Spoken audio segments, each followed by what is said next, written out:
l'une des plus grandes rivalités de marques de jouets est Lego contre Playmobil. De nombreuses marques ont tenté de les imiter, en produisant des jouets similaires, mais ces derniers sont tombés dans l'oubli. C'est le cas de Super Charlie, une figurine produite par Dulcop, une société italienne. Comme je l'ai dit précédemment, Super Charlie est tombé dans l'oubli, mais certains enfants s'en souviendront toute leur vie.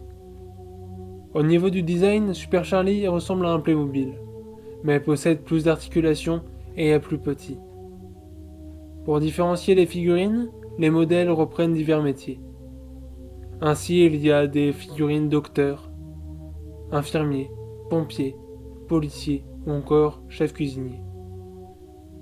Mais celui qui a le plus marqué les esprits est le soldat. Pour une raison bien mystérieuse, certaines figurines prenaient vie pendant la nuit, alors que tout le monde dormait.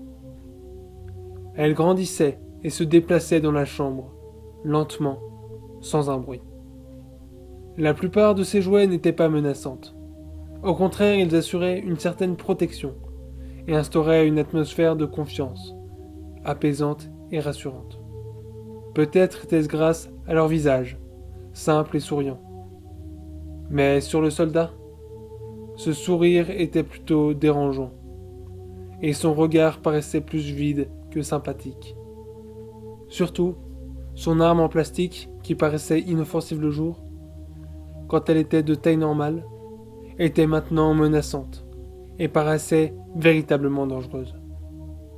C'est ainsi que certains enfants, mal à l'aise dans leur sommeil, se réveillaient et se retrouvaient face à cette silhouette menaçante, immobile au coin de leur lit. Ils hurlaient de peur et espéraient que ce n'était qu'un cauchemar de plus.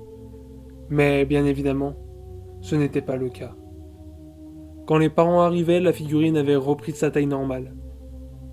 Et ils pensaient alors que leur enfant avait fait un cauchemar, ou bien qu'il faisait des paralysies de sommeil. Encore une fois, ces explications sont fausses. Parfois, la réalité est trop absurde pour être expliquée, et ceux qui tentent de trouver une solution ne font que s'embrouiller et finissent par perdre totalement la raison. Mais revenons à nos moutons. Si la figurine de militaire était menaçante, ce n'était pas une véritable menace, du moins pas pour les humains. Contrairement aux autres Super Charlie, elle passait les nuits immobile. Les autres figurines se déplaçaient lentement, avec une allure fantomatique. Sous leurs allures de jouets sympathiques se cachaient de mauvaises intentions. Leur but reste encore inconnu, mais c'est une certitude. Ces figurines étaient malfaisantes et nuisibles. A l'inverse, le soldat jouait un rôle protecteur pour les enfants. Il les protégeait des autres, qui avaient un comportement calme mais agressif. Si l'enfant était menacé, il n'hésitait pas à se servir de son arme. Le jour, ce n'était qu'un simple jouet, et ne constituait en aucun cas un danger. Mais la nuit, c'était tout autre chose. Il s'était transformé en un véritable fusil, qui pouvait vraiment tirer. Ainsi, certains enfants se réveillaient en voyant un soldat de plastique tirer sur d'autres figurines pour les tuer.